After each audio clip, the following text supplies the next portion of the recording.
আপনারা অনেকেই বলছেন আমার কালকে ভিডিওতে কমেন্ট করে যে এটার ফুল ভিডিওটা দিতে। সো ফাইনালি ফুল ভিডিওটা দিয়ে দিলাম। আর আপনারা অনেকেই আবার দিয়ে কমেন্ট করেন যে এডিট করছেন বা ভয়েস দিছেন কেন, ফুল ভিডিওটা দেন। সো ফাইনালি আজকে ফুল র ভিডিওটা দিয়ে দিছি, আপনারাই দেখেন। কিন্তু আমার মতে আঙ্কেলটা অনেক ভালো কাজ করতেছে, কারণ প্রত্যেকটা চেকপোস্টে এরকম সতর্ক থাকা দরকার। যেহেতু বাংলাদেশকে সুরক্ষা রাখার জন্য হলো সতর্ক থাকা দরকার সবাইকে। সবাই ভিডিওটা বেশি বেশি দেখবেন আর ভিডিওটা বেশি বেশি শেয়ার করে দিবেন।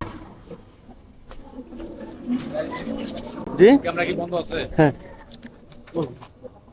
গাড়ি কি ভাড়া? না, নিজের? কে হয়? আপনি হয়? আমার ওয়াইফ। হয়। কোথায় গেছিলেন? টেকনাফ? ওই যে টেকনাফে 0 পয়েন্টে গেছিলাম।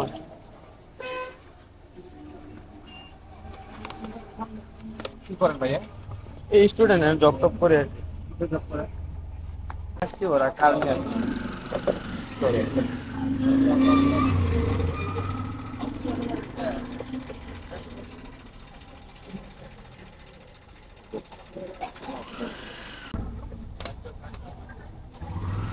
লাগাই নিচ্ছি। হ্যাঁ।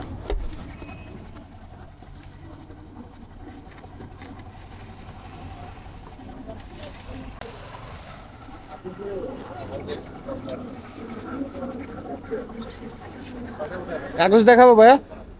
কাগজ দেখানো লাগবে?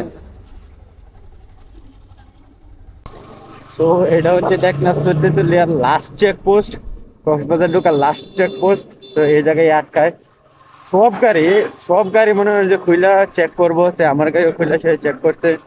ফার্স্টে শুনছে ভাড়ার গাড়ি কিনা, পরে দেখছে কি যে না, এটা ভাড়ার না, এটা পার্সোনাল ইউজের।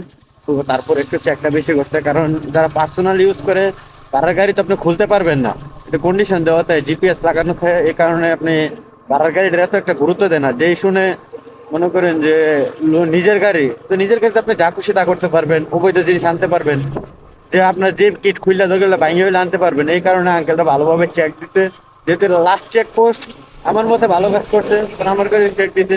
তো আমি তো কনফিডেন্সের সাথে বললাম যে ওই সমস্যা না, আপনি চেক করেন। তো পরে উনি খুলেছে, উনি নিজের হাতেই লাগাই দিচ্ছে সবকিছু, উনি নিজে করতে নিজে লাগাই দিচ্ছে। যাক, ভালো লাগলো জিনিসটা দেখা, যে এত সতর্কতা গুলো তো দরকার বাংলাদেশে। প্রত্যেকটা চেকপোস্টে যদি এরকম ভাবে চেক করা হয়, পাই টু পাই সবকিছু দেখা, আমার মতে সব থেকে ভালো ব্যাপার না।